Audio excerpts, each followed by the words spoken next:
धन एवं ऐश्वर्य के देवता माने जाने वाले शुक्राचार्य, यही शुक्राचार्य जी महाराज जो कि आपके वित्त मंत्री हैं, आपके वित्त भाव पर उपस्थित रहेंगे। इससे अच्छा बड़ा कॉम्बिनेशन भला और क्या हो सकता है हमारे धन की अभिवृद्धि के लिए, हमारे तकदीर की अभिवृद्धि के लिए। आज समझने का प्रयास करते हैं कि कन्या राशि के अनुसार इनके जो धनेश धन भाव पर उपस्थित होंगे कैसे आपके जीवन को लाभान्वित करा पाएंगे, वो कौन से उपाय हम कर सकते हैं इसी टाइम पर जो हमें बहुत श्रेष्ठता की ओर अग्रसित कर पाए। ज्योतिष शास्त्र की एक मान्यता है जो आपको बता देना चाहेंगे कि तुला राशि पर, जहाँ पर कन्या राशि से ठीक जो अगली राशि है, जब शुक्र उपस्थित होते हैं तो यहाँ पर करोड़पति अरबपति बनने तक का संयोग ये शुक्र दे जाते हैं, ज्योतिष में यदि आपकी कुंडली में भी ये योग है तो। लेकिन यहाँ पर यदि आपके गोचर में भी ये संयोग है तो ये मानिए कि कम से कम यदि वहाँ तक की यात्रा आप पूर्ण करना चाहते हैं तो ये वो समय होगा जिस समय पर आपके कोई बड़े कार्य, धन से जुड़े हुए कार्य पूर्ण हो सकते हैं। कैसे होगा, क्या होगा, समझते हैं। धनेश आपके शुक्राचार्य जी महाराज, आपके जो राशि के स्वामी है बुध देवता, इन्होंने ही अलॉट किया हुआ है, एक घर दिया हुआ है शुक्राचार्य को, और इसी स्थान पर शुक्रदेव हैं। इस समय पर आपके बैंक बैलेंस बढ़ने की संभावना बढ़ जाती है, या फिर आप देखेंगे स्वयं कि आपको आपके धन से बड़ा प्रेम हो जाएगा, क्योंकि प्रेम के कारक शुक्र है और धन भाव पर है। धन से प्रेम होगा, अर्थात जहाँ पर हमारा प्रेम समाहित होगा वहाँ पर हमें सफलता भी मिलती है।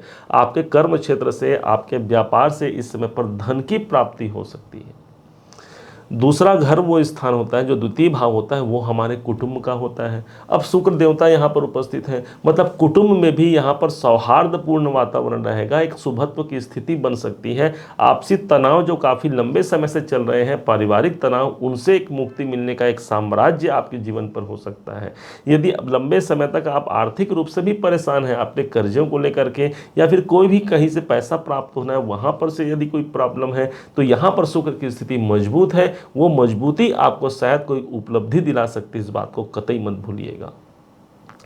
तीसरी बात आप ये समझिएगा, यही वो स्थान है जो हमारी वाणी का स्थान होता है, हमारे बोलचाल का स्थान होता है। आपके बोलचाल भाव के स्वामी ही शुक्राचार्य जी महाराज होते हैं, इसीलिए कन्या राशि के जो जातक होते हैं या जातिकाएं होती हैं, इनकी वाणी बहुत मधुर होती है। ये कोई भी बात बोलते हैं तो बड़ा सोच समझ के बोलते हैं, क्योंकि बैलेंस बनाने की राशि मानी गई है तुला को, इसलिए अपने बातचीत बहुत तोल करके, बहुत सोच समझ करके बोलते हैं, जिससे ऐसी वाणी बोलिए मन का आपा खोए, औरन को शीतल करे आप भी शीतल होए। तो इस शीतलता को समझते हुए आपके अंदर भी ये प्रभाव और ज़्यादा बढ़ेगा, अर्थात आपकी वाणी में वो प्रभाव आएगा। जो लोग स्पीच देने का कार्य करते हैं या जो गायन वादन में है, जो गीत वगैरह गाते हैं, उनके लिए ये ट्रांजिट बहुत अच्छा है। वो इस समय पर कुछ नया उपलब्धि प्राप्त कर सकते हैं, या फिर उनको एक नया अचीवमेंट इस समय पर प्राप्त हो सकता है। शुक्रदेव यहाँ पर विराजमान है आपके द्वितीय भाव पर। अब समझना है कि इस समय पर आपके कार्य क्या रहेंगे। शुक्र को माना गया है धन के कारक, और धन के कारक धन भाव पर, इसलिए इस समय पर आर्थिक नियोजन को बना पाने के लिए, देखिए धन तो हम सब कमाते हैं, लेकिन उस धन को कहाँ मुझे मैनेज करना है, कैसे अपने पैसों को मैं सही मैनेजमेंट के द्वारा आगे बढ़ा पाऊँ, ये एक अच्छी ज्ञान आपके अंदर वृद्धि होने वाली है, जिसके द्वारा आप अपने धन को, अपने पैसों को सही जगह लगा करके आप ज़्यादा आगे चल करके धन प्राप्त कर पाएंगे, या ज़्यादा आपको लाभ मिल पाएगा, ये भी समझिए। अब जब तक हमारे भाग्य का साथ ना हो, हमारे धन की वृद्धि हो भी जाए तो वो खर्च हो जाते हैं। तो इस टाइम पर खर्च होने की संभावना नहीं है, बल्कि इस समय पर यदि खर्च भी होंगे तो वो नेक काम में होंगे, अच्छे काम पर होंगे। देखिए धन की 3 गति मानी गई है, दान, भोग और नाश।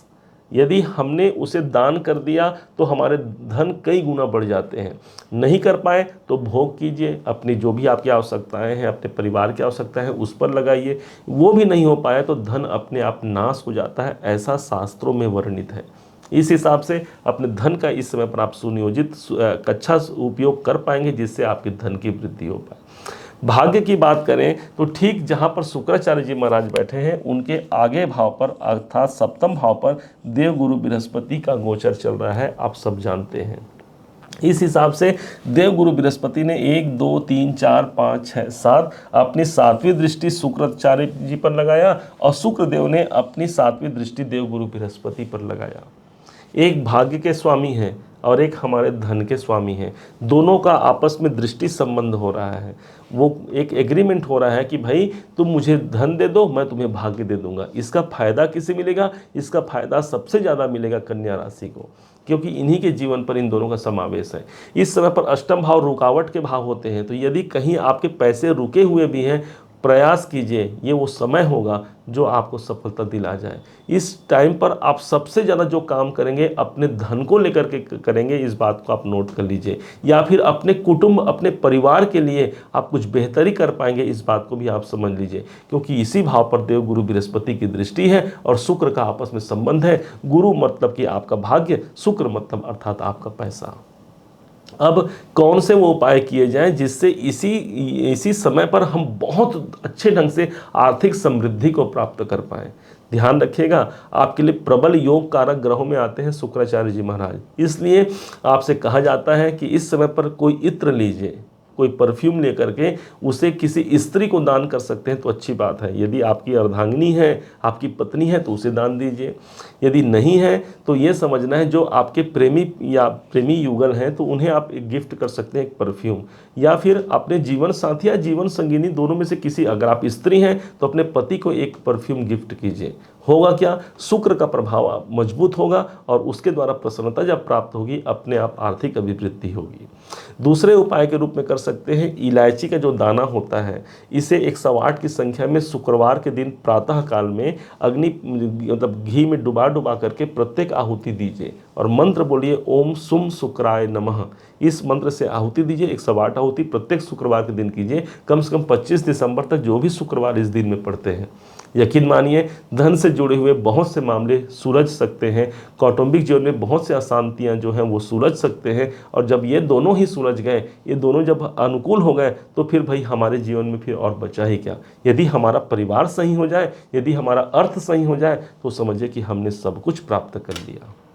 उम्मीद है आप सबने इसे समझा है, आप सबने इसे जाना है। यदि आपने इसे समझा है, जाना है, मेरे समझाने का प्रयास यदि आपको सार्थक लगा हो, मेरे समझाने का तरीका यदि आपको सार्थक लगा हो, तो हर बार की भांति इस बार भी अपना प्यार भरा लाइक और कमेंट करना मत भूलिएगा। और हाँ, यदि अभी तक आपने चैनल को सब्सक्राइब नहीं किया है, सब्सक्राइब भी कीजिएगा। पुनः एक बार फिर आप सभी का दिवस बहुत मंगलमय हो, इन्हीं शुभकामनाओं के साथ। जय श्री राम।